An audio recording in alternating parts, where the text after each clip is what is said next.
নবীজি সাল্লাল্লাহু আলাইহি ওয়াসাল্লাম জানায় দিলেন, এমন সময় আসবে এই দুনিয়ার ভিতরে শাম হবে ইসলামের ইতিহাসের বড় গুরুত্বপূর্ণ জায়গা।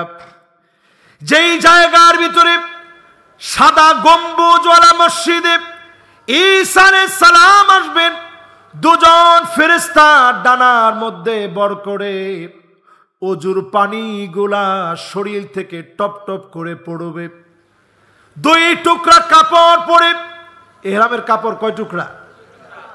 এরকম দুই টুকরা কাপড় পরে তিনি আসবেন দমাস্কের সাদা গম্বুজওয়ালা মসজিদে। ওই দমাস্কের সাদা গম্বুজওয়ালা মসজিদ রেডি হয়ে গেছে, তৈরি হয়ে গেছে। যেই মসজিদে ঈসা আলাইহিস সালাতু ওয়াস সালাম আসবেন, নামাজ পড়ানোর জন্য বলবে, ইমাম মাহদী আলাইহিস সালামকে সামনে ঠেলে দিবেন, ইমাম মাহদী আলাইহিস সালাম নামাজ পড়াবেন, নামাজ শুরু হয়ে যাবে।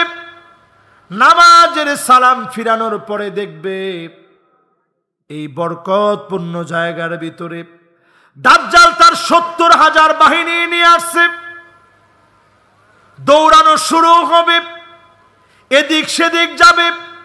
বাইদা নামক জায়গায় যখন যাবে, মদিনার বাইদা নামক জায়গায় যখন যাবে, দাজ্জালের এই বাহিনীগুলাকে মাটি টেনে গিলে ফেলবে। ঈসা আলাইহিস সালামের চোখ যত দূর পর্যন্ত যাবে, এত দূর পর্যন্ত মাটির সঙ্গে গলে গলে চলে যাবে।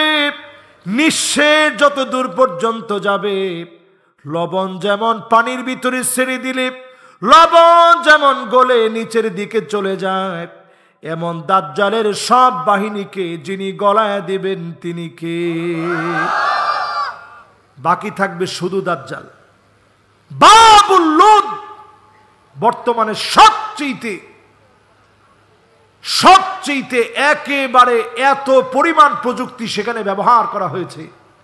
অত্যাধুনিক বাহন দাজ্জালের জন্য বানানো হয়েছে।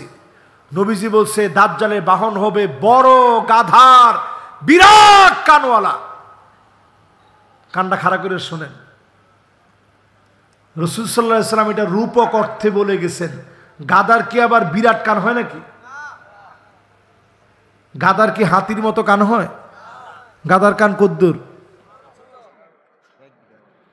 এক বিগত হইল, নাহলে আরেকটু বড়ই হইল। এর চাইতে বড় হওয়া কি সম্ভব? নবীজি বলছে বিশাল আকারের কান হবে। দাজ্জালের যে বাহনটা অলরেডি তৈরি করা হয়েছে, যেটা বাবুল লুদের ভিতরে রেখে দেওয়া হয়েছে, ইনটেক ইসরায়েল রেখে দিয়েছে। যেই বাহনটা রেখে দেওয়া হয়েছে, দাজ্জালের বাহন যেটা হবে বিশাল বৃহতাকার, তারা এটা দিয়ে সারা দুনিয়াকে টেক্কা লাগায় দিয়েছে। সারা দুনিয়া চালাচ্ছে ৩৭টা ফ্যামিলি। এর মধ্যে ভয়ঙ্কর ভয়ঙ্কর ফ্যামিলি এই কাজগুলা হাতে নিয়েছে। সমস্ত পৃথিবীর ব্যাংকগুলাকে হাতে নিয়েছে। তাদেরকে বলা হয় ব্যাংক অব দ্য ব্যাংকস, তাদেরকে বলা হয় গভর্নমেন্ট অব দ্য গভর্নমেন্টস। সমস্ত ক্ষমতার চালিকা শক্তি তারা চালায়। কিন্তু যেই দিন ফিলিস্তিনিরা প্রতি উত্তর দিয়েছিল মুসাদের এত প্রযুক্তি, ওই দিনের হামলা সম্পর্কে কিছু আঁচ করতে পারে নাই। জোরে কোন আল্লাহু আকবার।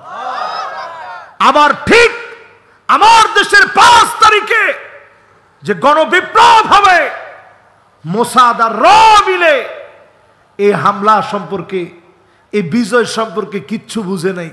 বিজয়টা দিছেন কে?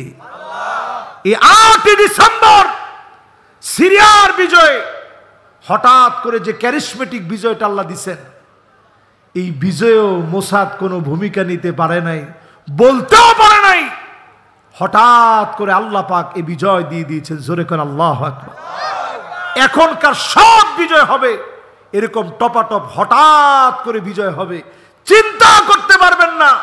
কাজেই দুশ্চিন্তার কোনো কারণ নাই। আজকে যারা আমাদেরকে রক্তচক্ষু দেখায়, তোমরা মনে রাখবা মুসলমান লোহার বুট কোন দাগ পৃথিবীতে তৈরি হয় নাই মুসলমানদেরকে চরবহন করতে পারে, ঠিক কিনা বলে? সময় আসতেছে, এই সময় আমার আপনার দায়িত্ব হচ্ছে ঈমান নিয়ে থাকা লাগবে, বিজয়ের জন্যে প্রতিনিয়ত চেষ্টা করা লাগবে। আমরা সবাই বিশ্বাসী জিহাদের বিশ্বাসে। জোরে কোন কিসের বিশ্বাসে? জিহাদ আর যুদ্ধ এক জিনিস নয়। জিহাদ বলা হয় ওই প্রাণান্তকর লড়াইকে, যেই প্রাণান্তকর লড়াইয়ের উদ্দেশ্য হবে শুধুমাত্র শহীদ হওয়া। যারা শহীদ হতে চায় সে শুধু নিজে মরতে চায় না, তার সামনের যত জালেম ফ্যাসিস্ট স্বৈরাচারী থাকবে প্রত্যেককে মেরে তারপরে সে মরবে, ঠিক কিনা বলে? এর নাম জিহাদ। উত্তর কোরিয়া দক্ষিণ কোরিয়ার দিকে তাকায় দেখেন, এক দেশের কুকুর আরেক দেশে গেলেও রাগান্বিত হয়ে যায়।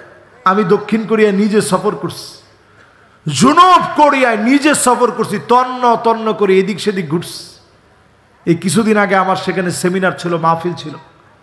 আমি গিয়ে যেটা দেখছি, ঠিক বাংলাদেশে যেই সময় ইসলাম আসছে 1000 বছর আগে ওইখানেও ইসলাম গেছিল।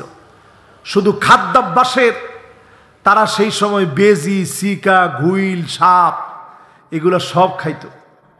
এরাবিয়ানরা যখন গেছে তারা চিন্তা করলো, আল্লাহ আস্তা আনাম খেয়ে ফেলতো তখন, এখনই হালকা একটু সিদ্ধ করে খেয়ে ফেলে। নাউজুবিল্লাহ কর।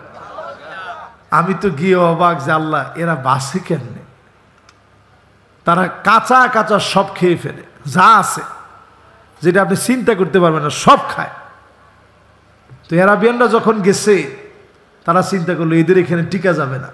আমাদের দেশে যখন আসছে, যুগ যুগ ধরেই আমাদের দেশের মানুষের খাবারের ভিতরে একটা বৈচিত্র্য ছিল।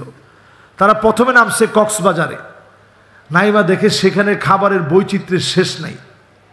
এরপরে সেখান থেকে এক এক করে বিভিন্ন টিম নিয়ে বিভিন্ন জায়গায় ছড়ায় গেছে।